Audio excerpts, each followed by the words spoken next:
Just talking musicals, musicals with you. Hello, I'm Lesley Anne Knight, and welcome to the Just Talking Musicals meetup, where I get to have a quick catch up with some of today's outstanding theatre professionals from the West End and Broadway. Today's guest had her first big break in the West End when she was studying at the Central School of Speech and Drama, leaving to join Cameron Mackintosh's West End production of Martingale. Since then, Rebecca Locke has played a host of outstanding roles in leading musical productions, including Carlotta in Phantom of the Opera, both Mary and Winifred Banks in Mary Poppins, Kate Monster and Lucy Slut in Avenue Q, and Rosie in Mamma Mia. In 2013, she played opposite Broadway legend Betty Buckley in Dear World, directed by award-winning choreographer and director Gillian Lynne. And in 2018, she played Mrs. Fleming alongside Carrie Hope Fletcher's Veronica Sawyer in the sellout UK workshop and West End premiere of the high-octane black comedy rock musical Heathers. She was then off to play Lily Vanessa in Cole Porter's Kiss Me Kate, and topped off 2019 with the West End run and UK tour of Cantor and Ebb's Tony Award-winning show Curtains, playing Carmen opposite Jason Manford and Oria Duba. I think that brings us very almost up to date, and so it gives me the greatest pleasure to welcome Rebecca Locke to the meetup today. Hello, Becky. Oh, what a welcome. That was a good intro. Oh, thank you Bang very on. much. Thank you so much. Oh, it's sort of fascinating looking at people's work and going right back and through everything and all the amazing things. And you've done some really interesting things, like I'm fascinated by the fact that you were in on Mary Poppins right at the start, weren't you? Yes, I was in the second company of Mary Poppins actually in town. Yeah. That's 2005, something like that, I think it was. Yeah. Alternating Mary in the end in that contract, which is amazing, just incredible to fly over the audience, the Prince Edward. And then again to play Winifred Banks on tour a few years ago, which is just like another dream come true for me. So that show is very special to me. Yes. And I've heard you talking in interviews about the way that you fly over the audience as Mary, and that sounds phenomenal. But maybe we should wait till we get back into a bit more of the interview, because I'm hoping that might be listed as one of your favourite shows. But before we get to talking musicals, I wanted to just rewind. We're in January 2021 right now, and looking back over the last year, what were you up to when the lockdown took place in March? Well, I was on tour with Curtains at the time. Yeah. And we had just arrived at the Leicester Haymarket to open the show on the Monday. And that was the Monday that all the shows in the West End were shut. That was when everyone was told to go home that day, which was about a week before we properly locked down in the UK. And so we were on tour, we were about to open, and I was in my dressing room with Carly Stenson. We were getting ready, and it was the half-hour call, and we still didn't know whether we were doing the show or not. And then we finally got the call from the producers saying, yes, you are going to do the show tonight. So we kind of knew that this could possibly be the last show, the last time that we performed the show. So in a way, maybe we shouldn't have done the show because, now we know how rife COVID was at the time. Yeah. But we felt very lucky that we had the chance to kind of say goodbye and just do it one last time. So yeah, that's where we were in Leicester, and then we all went home. We thought that we'd come back and maybe finish the tour. So see you in a few weeks and we'll come back and we'll finish the tour, but it obviously never happened, so we didn't get to finish it. I suppose at least you got to do have a good go at it, because it started at the end of 2019, didn't it? Absolutely. We only had 3 or 4 weeks left of the contract, so it wasn't like a lot of my friends who maybe were just starting rehearsals or something, or had just opened something and then that was all shut down, never to be opened again. So we feel very fortunate that we actually got to do the show as much as we did, really. So I mean, we'd have loved to have carried on, but but we were lucky, really. Yeah. It's just unprecedented times. I know there's been things that have happened in the past that are similar to what we're going through now, and we're lucky we've got medicine and science on our side now. But in terms of theatre and people not knowing how to react in that moment when you get the news that, oh, this show isn't going to happen. It must have been quite startling to feel It's that. it's very it's horrible because it's everything you know, and it's all what you're about. If you're, you know, I've not really done it. I've done little bits of telly, but my main thing as an actress is that I do theatre. So to be told that you can't do that anymore is devastating. That's, you know, you it's like, well, you lose your purpose, I suppose. Yeah. Which is really hard, you know, to have. I mean, we've all had to get our heads around it, and just try and keep that little bit of positivity, a little bit of hope that this is all going to be fine soon. It may not be today and may not be next week, but eventually it will all start up again, and very quickly, I think. Yeah, I think there's going to be an explosion of creativity and energy, isn't there? But there has also been in the most extraordinary thing happening online, hasn't there? Because people have got involved in projects, and some theatre projects have been able to happen, although it's not the same. Yeah. And it's not enough to keep body and soul together, doubtless. But have you been involved in some interesting I've done some concerts. I was in the Kings of Broadway concert for Alex Parker, which I love doing. You know, singing Mama Rose song in my kitchen. It is always a joy for the neighbours when she's done it 15,000 times. Oh yeah. So I've been involved in those kind of things, and maybe some Zoom readings of plays and things. But I haven't done anything big concert in my lounge or anything like that. It's not really something I'm that interested in doing. I wanted to do a concert at the Crazy Coqs this year, and at one point we thought we were going to get to do that, but that has had to be cancelled. And I did have an option to stream it. But for the kind of concert that I wanted to do, the audience are very much involved, and it's kind of more of a conversation. So I want to wait. I want to wait until I have actual faces in my face. Yeah. So because that's. I mean, it's brilliant having these shows online and all that thing, but it's not the same.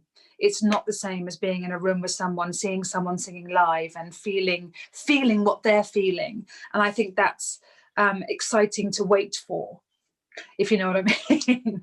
Because it's going to come back, and as soon as it does, that joy of being able to go somewhere and see someone singing live, being in a play, being in a show, doing a concert, is going to be mind-blowing and overwhelming.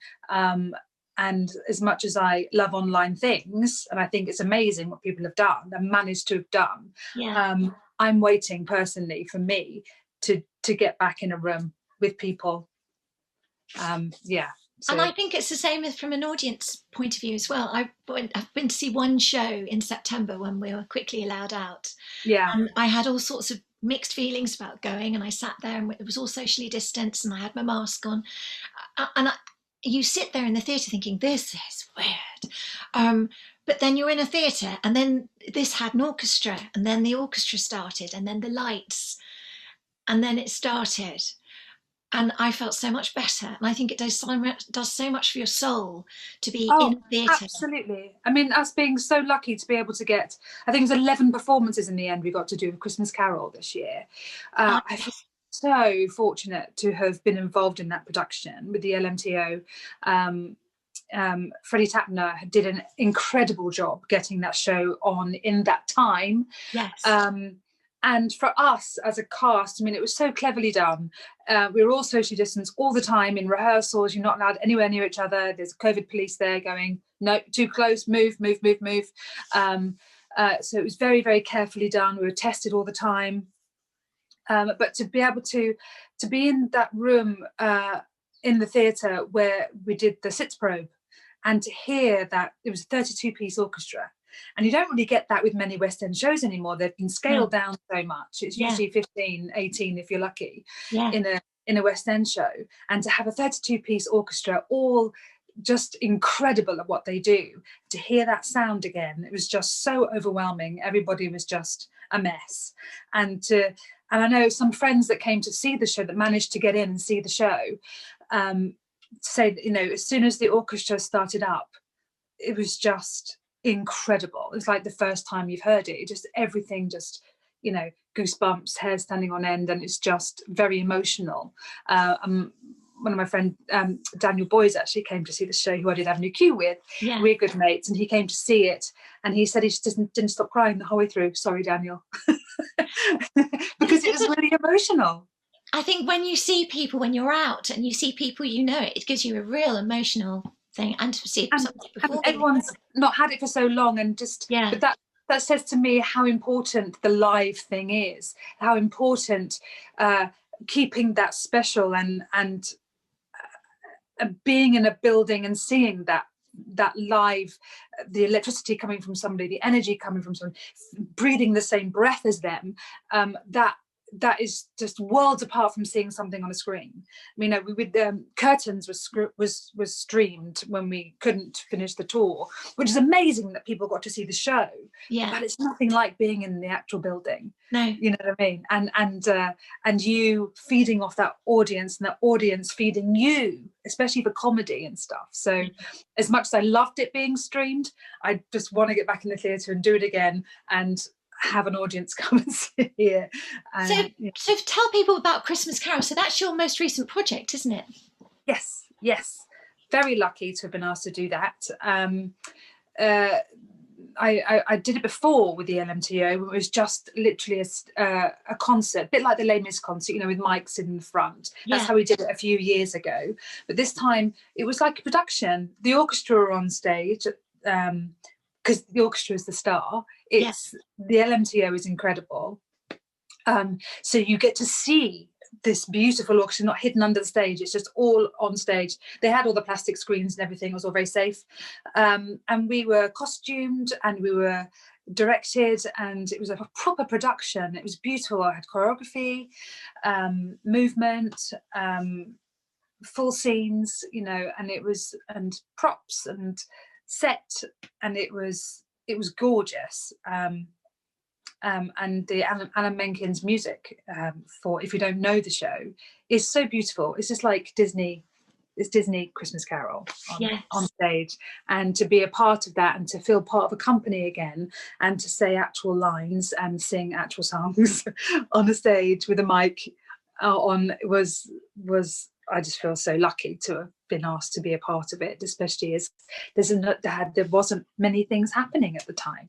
A few of my friends were lucky to be in a panto, but then everything got shut down again very quickly. So I think if you were part of anything for even 5 minutes, you felt like you were the luckiest person in the world. Yes, there was a massive effort to try and create something for Christmas, wasn't there? And then having to weigh that up with the other safety, and just it's cancelled feeling. But that's, I think it makes me realise why the Roaring Twenties must have been like they were in the 1920s, because that's the thing. When everything gets back to normal again, I think it's going to be a bit the same. I think everybody is going to be out and having a wonderful time all the time, as much as they can, because you suddenly then go, oh my God, you take it for granted. You take it for granted to go and meet a friend for a sandwich and sit on a bench together. You can't really even do that at the moment. And hello. Oh my gosh, to hug somebody. Yeah. Oh, I can't wait. There's going to be lots of group hugging going on, I think. Yes. I mean, and still on the subject of where we are now, and this is probably, I was worried that people would tire of getting this question, my third question, which is what do you think should be done by the government to help this incredible industry, the arts, theatre, right now? Not just people who directly work in the theatre, but all the sort of the satellite industries, all the people who've been so massively affected by this nearly a year of not working and not being able to move on. What people do to help, do you think? I mean, government. We need money. Yeah. Lots and lots of money. I know it's very controversial, but a lot of money is made from football, and the football has been pushed through, and it's on, and COVID has been going through those teams, and yet they're still playing their matches, and it's all very important to keep the football on. But I think it's even more important to keep the arts alive, because everyone reads books, everyone's watched telly, everyone reads, watches a movie, you know, everyone paints, they draw, it's so important. Yeah. You know, when a baby is going through its developmental stages, it's always through music and singing and nursery rhymes, and that's art. That's art. We need that more than football. Sorry, boys and girls who love the football, but that's what's quite frustrating for me at the moment, is seeing how much money is still. I know they make a lot of money from football, but you make a lot of money, billions of pounds, from the arts as well. There's more and in fact, there's more from the arts. I wish I had it to hand now, but in 2012, I was doing this research quite a few years ago now, but as far back as 2012, I think it was, Ticketmaster conducted a huge survey about the comparative incomes that you get from the theatre, the arts, and other leisure activities such as football. And theatre came out right up high. Absolutely, it knocked football out of the ballpark. Ballpark, well, you know what I mean. But it was just, theatre generates, it's a multi-million-pound industry, and yet it's been, and I'm always banging on about this, but it's been treated like a poor relation in terms of support. But it's been treated like it's a hobby, and that it's only for certain people, and which is just crazy. I mean, the tourist industry for the UK, for London especially, people come to the UK and to London usually just to come and see a show, which then involves them staying for a holiday. Yeah. And that's because of theatre. Yeah. You know, and saying that theatre's just for the wealthy or for this, that's rubbish. There's absolute rubbish. And it's for everybody. And it's so important for the, you know, for even small communities to have their local theatre and their local community centre that does a play or does a panto or whatever. It's so important for the community, whether you live in Cornwall or you live in Scotland or wherever. I think theatre is so important. And those productions and those concerts that people do in churches even, you know, this, they are the hub of a community, and that's so important. And to have been kind of forgotten about and brushed aside by the government at this time is kind of unforgivable, really. And I think they're lucky, because when we are given the green light, I think because we have such wonderful people in the arts and clever, talented people, that these productions will be popping up all over the place, and things will get back to normal very quickly and be spectacular, but no thanks to the government. Just thanks to the amazing people who run places like the National or whatever, or you know, the Arts Centre in Weymouth, I don't know, but the things, you know, I think things will fire up very, very fast, but no thanks to the government. So yeah. And it's some of the regional theatres have been hanging on by their fingernails, haven't they? Yes, I mean, there's lots of the big theatres have got their funding through, or some are still waiting for funding to come through that they were promised, but it's nowhere near enough. Nowhere near enough. Yeah. I mean, theatres are shutting down all over the place, and I think Leicester Haymarket, if I'm correct, we were the last production there, and that's now closed for good. So, you know, it's devastating. And I just hope that over the next few years, things will come back alive, and these theatres that have maybe shut down because of the pandemic will start to reignite and come back. Oh, it'd be awful if they were knocked down, wouldn't it?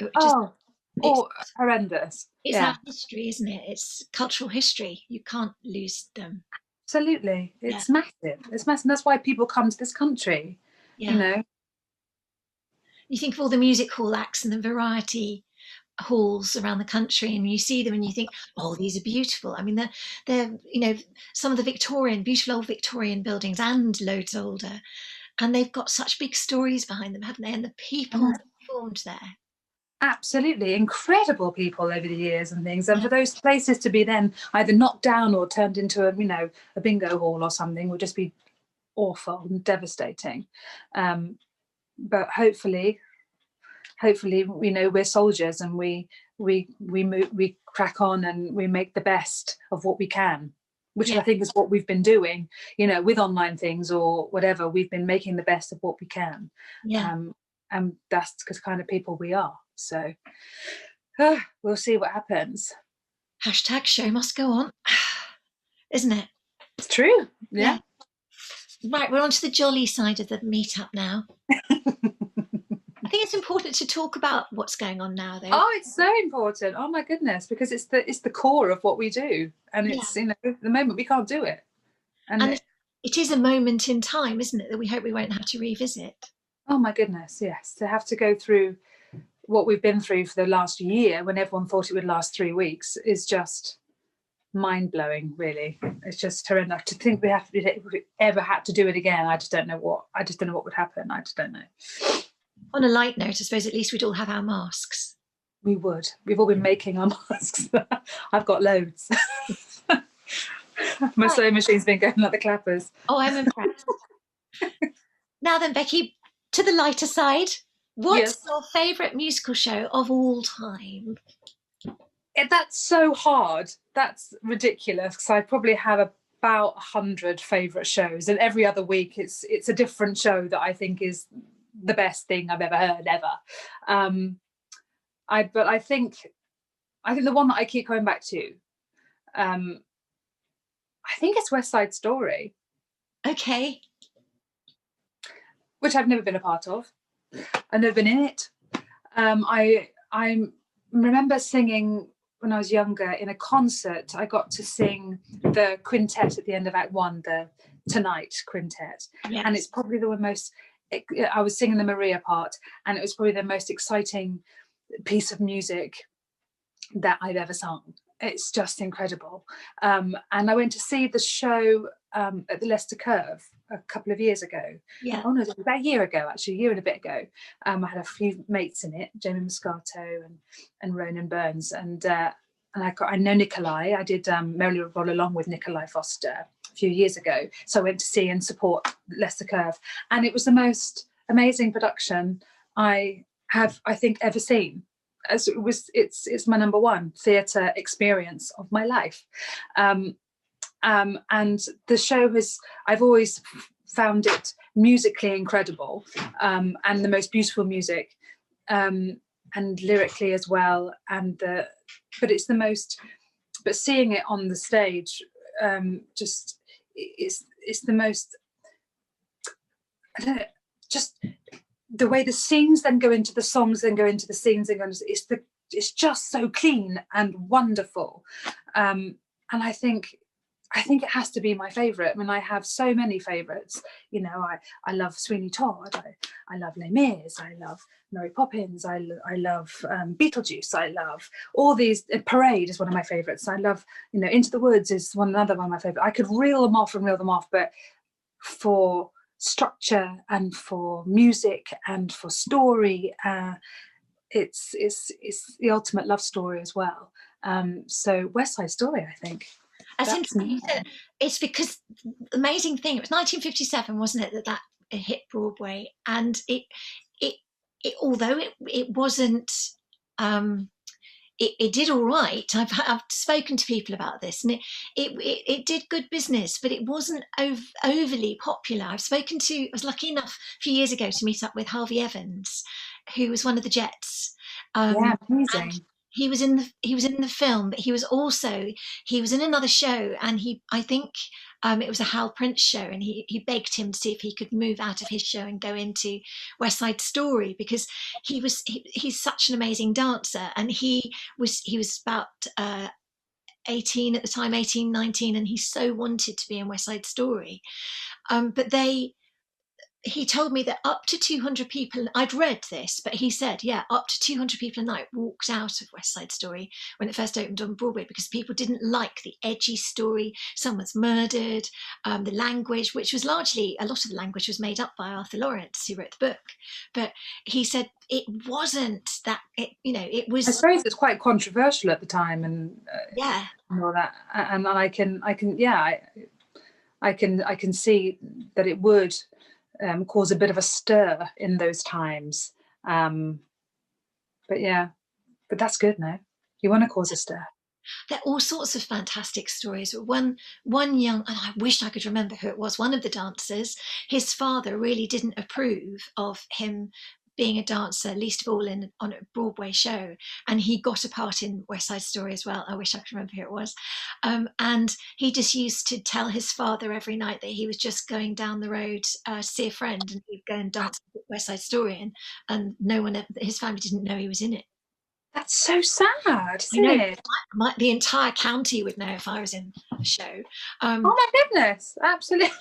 Yeah, but it was its own groundbreaking, wasn't it? And that's why I think that's why I love talking about older musicals as well. I mean, like you, I love some new musicals and I get really excited about them. But when I teach singing and I've studied it and all the rest of it, but one of the things I find so important for younger musical theatre enthusiasts these days is that they really know that there was some real excitement in the theatre pre, 21st century.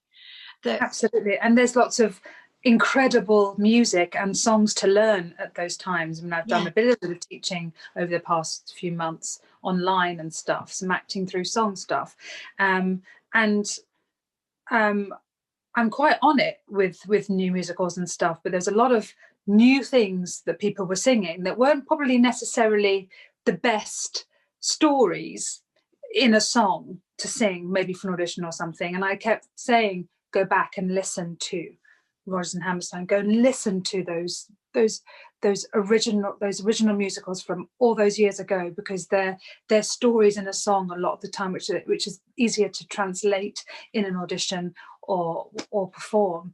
And I think it's really important we don't lose the love for those old musicals, musicals on films and things. And that's what I used to come home. I didn't watch Graham Chill. I used to put on VHSs of Judy Garland and Doris Day and watch all those musicals. And I think it's important we don't lose the love for that and how important those shows are.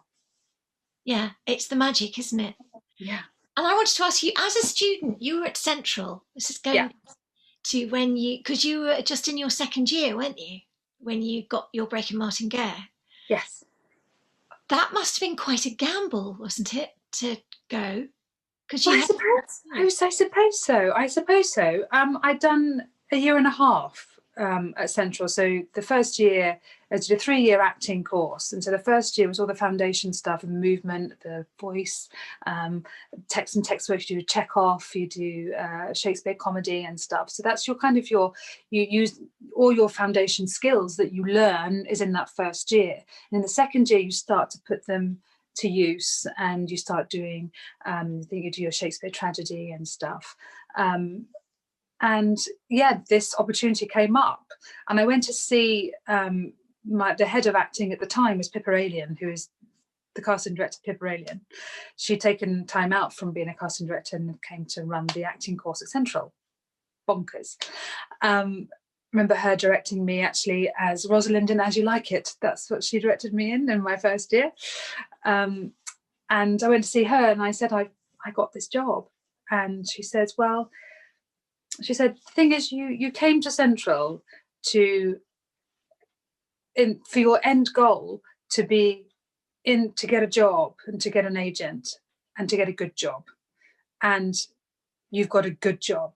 You're working with a brilliant director and you've now got an agent. So this is probably the best springboard that you could possibly have. I mean, who knows what, if I'd have said no and finished my third year, but what you're doing in your third year, I know you're practicing your skills, but your aim is to get an agent and get a job. So she said, do it. She goes, you'll learn more probably being in this show and learning all through the rehearsals of it, and learning working with these people and getting to work one-on-one with Bubel and Schomburg and Declan Donnellan and stuff. You can't get that in drama school. I mean, you get to work with some people, but to be working one-on-one with those people in a job and getting paid, do it. So I did. That was the best advice. What a brilliant person to go to and get advice from. Weren't you lucky? Yeah, extremely lucky. Yeah. And that brings me, I suppose, it's an elongation of the what's your favourite musical of all time. How about what's your favourite musical that you've ever been in? Which the one that you've had the most fun on, or the one that challenged you most? I've been ever so lucky that I've had some fantastic jobs, and each character I've played, I individually adore every single one, and whatever part it was, I have always wanted to play that part, if you know what I mean. So to get those jobs has always been a yes for me. So I have loved every single one, and that's such a hard question because there is parts of every single one that I adore. Mary Poppins must have been on that list. Well, Mary Poppins have been to say yes to the show twice. You know, that will always have a special place in my heart. You never know, maybe in 10 years I'll come back and play the Bird Woman. Who knows? Things happen in threes. But I think the most overall, I think it has to be Lily Vanessa and Kiss Me Kate, because it's an incredible role for any woman to get a chance to play, and I thought I would never get a chance to play it. So that was the one job that I got, that when I heard I got it, I just burst into tears, because it was just like, oh my God, this is the best female role probably ever written, and I'm getting to do it. I mean, you have to be funny, you have to be dramatic, you have to do Shakespeare, you do comedy dialogue, you are belting your head off, you're singing top soprano stuff. It's literally everything is flung at that character. And getting to do it at the Crucible in Sheffield, which is one of my favourite theatres, was just a dream come true. So I think I just wish we had longer to do it, because we did it for the Christmas season, so you were there for 6 weeks. But yeah, I think with everything, musically, dramatically, everything, I think Kiss Me Kate probably is my favourite that I've done. I'm not surprised. It was also Cole Porter's favourite show out of all of his shows, I think, as well. Was it? Yeah. Well, it's pretty bloody great. Yeah. Well, thank you. Fabulous answer. Now, on to another crazy question. Who's your favourite musicals artist today and yesterday? Well, I kind of started talking about her earlier, but my yesterday musicals artist is Doris Day. Doris Day inspired me so much as a young thing, wanting to do what I do. The first part I ever played in our local amateur society was Calamity Jane. I was 14 at the time, and I was a 14-year-old in a group of 50-year-old women all dressed in gingham, and there's me, jazzy 14-year-old, loving my life, and that was the first part I ever played. And so I was just obsessed with watching her in all her movies. She did so many movies, and I think she's just perfect. I think she's beautiful, and her tone of her voice is incredible, but her acting and her comedic talent is fantastic. And I think if you come and watch me in a show, you will probably recognize a lot of the faces that I pull, because I think that's just leached and stolen from Doris Day for sure. It's an imprint, isn't it? It's something that you love. And yeah. And I kind of learned through her, so I used to sing along with her, and so maybe my tone's a bit similar, or if I sing a song that she sung, then maybe I'd sound a bit like her. But because she was my idol at the time,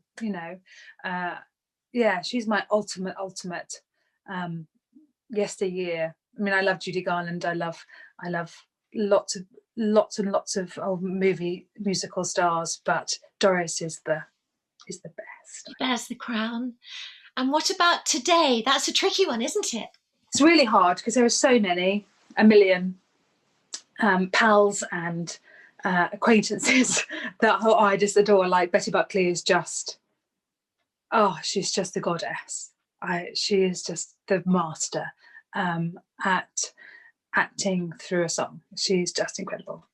But for me, I think vocally especially, but she's also an incredible actress, is Audra McDonald. Oh gosh, yes. Audra McDonald is just one of those people that can sing everything. She does a beautiful mixy belt, and her soprano is sublime, and she's someone that champions being able to do everything, and her voice is like velvet and butter, and I could just listen to her forever. I think, I mean, I was just listening to her the other day actually of singing My Daddy's Son from Ragtime. Oh my God, it's just, she's guttural. You can hear that performance through that. I mean, there's lots of beautiful voices out there, and her voice is beautiful, but you hear that emotion and that performance through that track in my phone when I was walking around the woods the other day, and you're like, oh my God, just crying because you can just hear it. It's just incredible. I think she's amazing. I love her. I have to tell you, I went to see her. I was oh gosh, a few years ago when she was doing Lady Day at Emerson's Bar and Grill in New York. Good to see it. I sat there, it was a matinee, and the set was fantastic. So you were sort of amongst it because it was, Did you see it? Because it came to London. No. But I was doing the workshop of Bonnie and Clyde at the time, and Will Blum, our director, was the associate director on that, on Lady Day, and I was offered free tickets to go and see it, and I couldn't go and see it. And so I was absolutely gutted because she's like my idol. I've heard nothing but she's just incredible. I've seen bits on the telly, but I wasn't expecting that, because knowing she's a soprano and her voice was absolutely Billie Holiday. It was just extraordinary. So she had the speaking voice and the singing voice off pat. You know, when sometimes you watch something on television and you forget that you're watching somebody playing something. Michael Sheen does it, you know, all the time, doesn't he? Yes. Yeah. And which is funny because we're doing this on Zoom and staged. But the kind of thing where he just sort of is a chameleon, and that's what she does in that. And I just sat there and cried because I just was totally lost in her story, and it's obviously so tragic. And it was the middle of the afternoon, and people just sat there in the audience at the end, gobsmacked, because you just felt like you'd seen Billie Holiday. Yeah, I think she's wonderful. I think she's wonderful, and I think she's an exceptional actress and performer. And you know, she's won 6 Tony Awards, so you kind of like, she knows her onions. Yeah. So she is. I would, if I ever came across her in my life, I would probably be extremely starstruck and probably not be able to speak, or probably cry in her face. But she's probably used to that, though. Probably. Yeah. Right. Next question. It's very short. Broadway or West End? West End. Yeah. Obviously. Yeah. Obviously. I'd never say no to Broadway, though, if anyone's watching and wants to get me over. It's worth saying, isn't it? I mean, yeah, West End. It's gone. Why? You have to give a why. I think it's just the history, and you know what, the culture that we've had, and the theatre has been just steeped in so much amazing, and so many amazing stories and people and those buildings. And you walk into one of those theatres, still you're like, my God, what has been on here? The ghosts that are here, the stories that have been told, the dramas, the backstage, or whatever. It's just, there's just so much steeped in history, and I think, and the quality of what we do, I always believe that we're the best. Well, it has got so much history, hasn't it? And I mean, because you were at the Haymarket, weren't you? Now what's it like? What's it like backstage at the Haymarket? Because that's such a stunning theatre, isn't it? Oh, it's beautiful. I think it's one of my favourites inside, actually. I think that, you know, the blues and the amount of paintings and the sculptures, and it's just stunning when you go in there. And they did the backstage up a little bit, actually, and it's quite nice at the moment. but it's beautiful. Oh, it's absolutely stuns. And obviously a lot of the theatres are a little bit dodgy backstage because, you know, it's not all glitz and glamour. There's lots of mice running around. Oh my gosh, yes, absolutely. Yeah. Put away your snacks, people, because they'll be gone in the morning. I always love the quirks of the backstage setup, like there are the lifts that you can get in if you're up high in a dressing room, or the quick routes around the back of the theatre. Yeah, although you're never allowed to use a lift in the middle of a show, just in case you get stuck.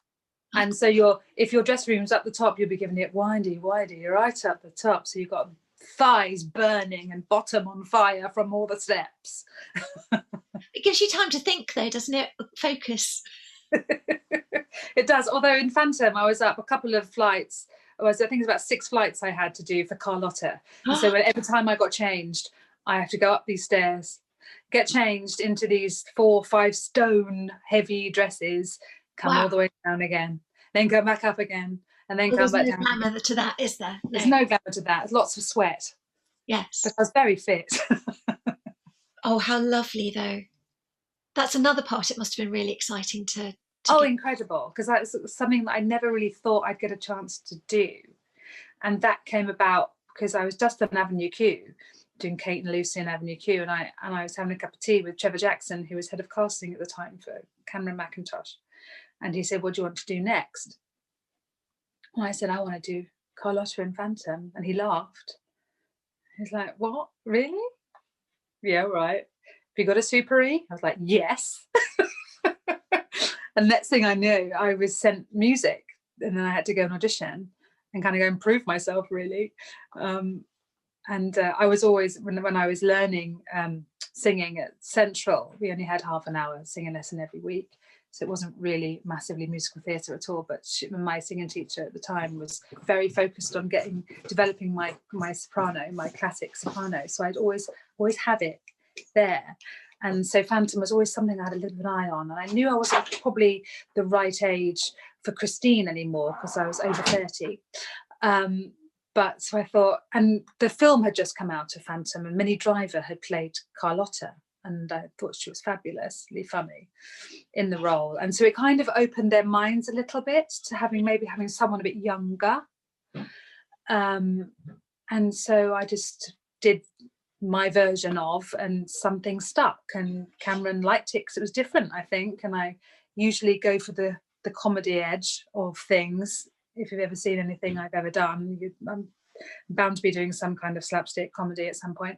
And so that was the kind of spin I put on it. I made her funny, and got my Super E out in my my audition and shocked them a little bit, I think.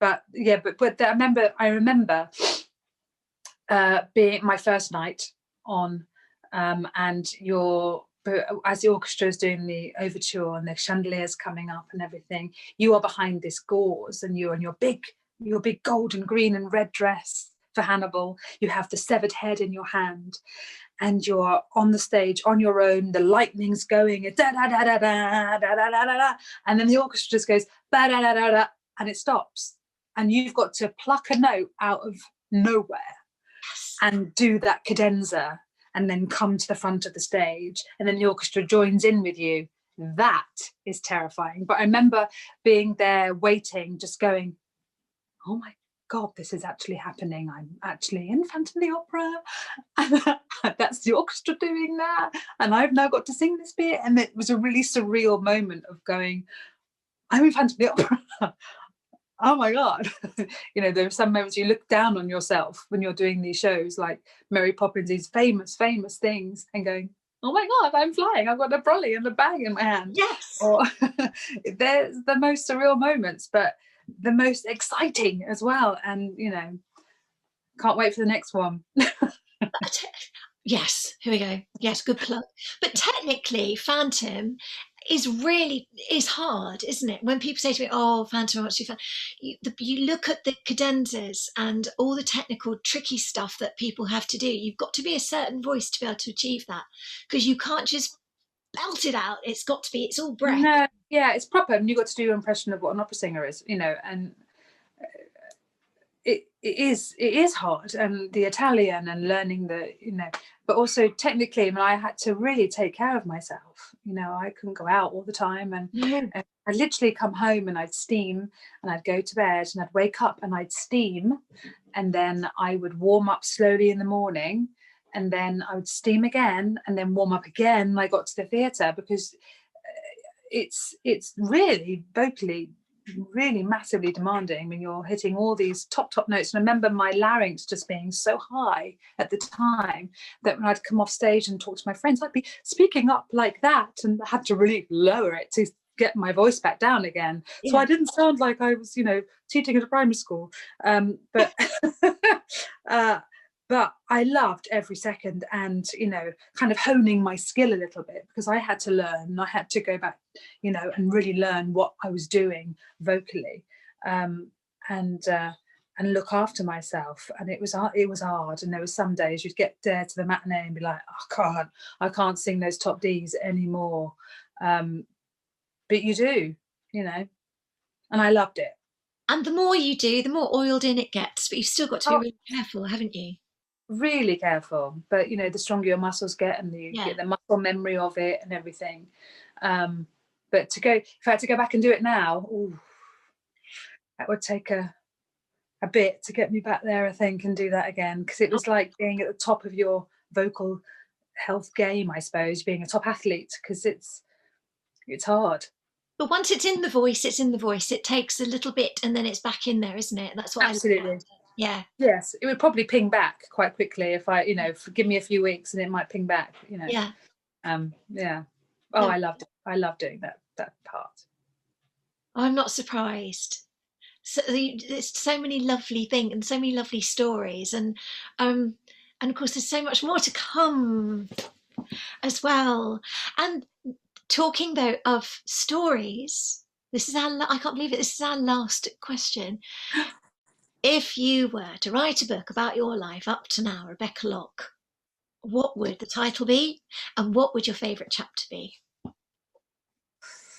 That's a really hard question. I've had a little think. I think I don't know. I think it would be something like, I'm just getting started, because I feel like I am only just getting started. I know I've done quite a lot in my career, but I only feel like now I'm kind of hitting my stride. Yes. Really.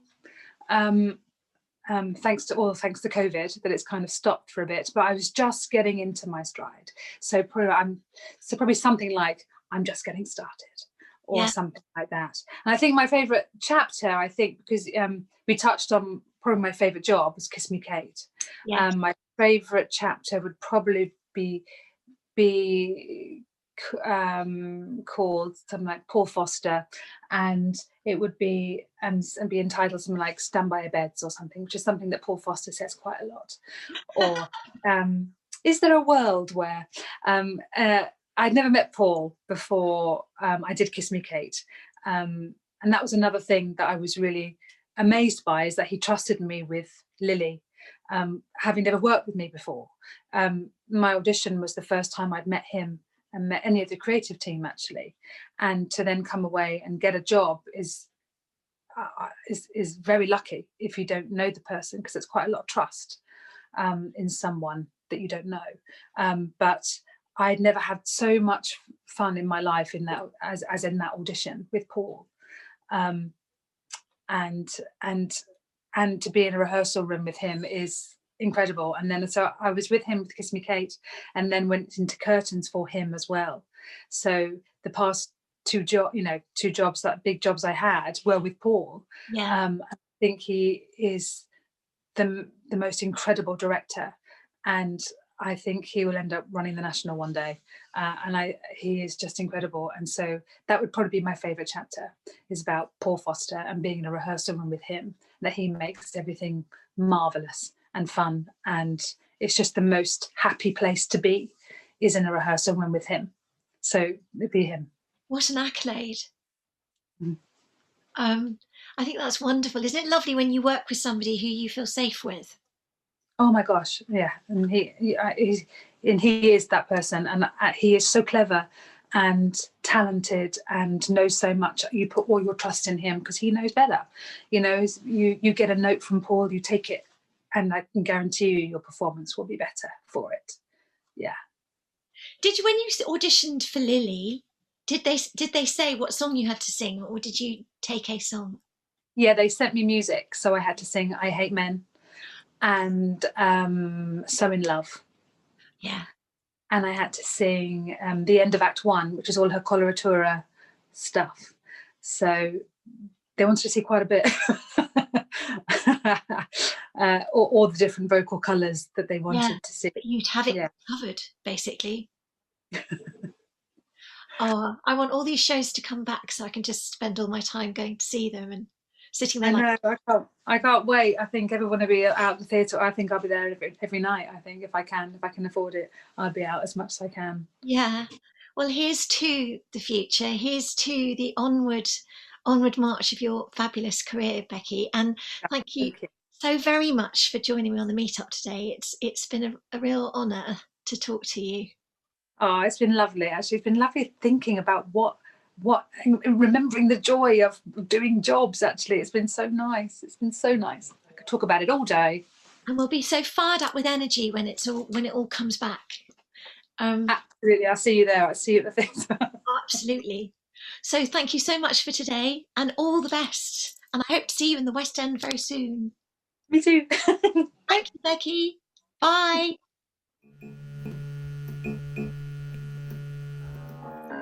Just talking musicals with you.